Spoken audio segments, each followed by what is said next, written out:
Magandang umaga Pilipinas, Luzon, Visayas at Mindanao. Narito ang mga importanteng balita sa oras na ito. 13 na nasawi sa mga bagyo at habagat.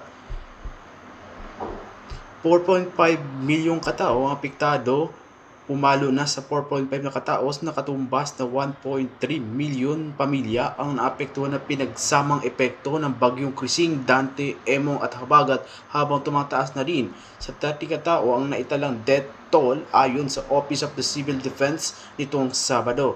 So in terms of casualty, umabot na sa 30 yung nai-report na namatay sa ADNI Office in Charge Assistant Secretary Bernardo Rafael Lito Alejandro IV na sinabi posible ito madadagdagan pa kapag natapos na proseso ng verifikasyon sa iba pang mga biktima.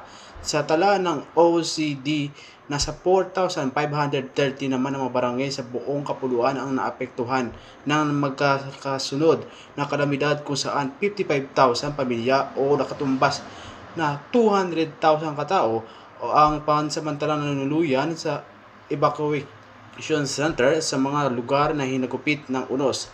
Ayon kay Alejandro, karamihan sa mga nasawi ay dulot ng pagkalunod, habang ang iba ay nakuryente.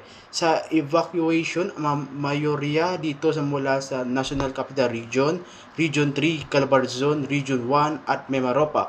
Yan ang detalye na importante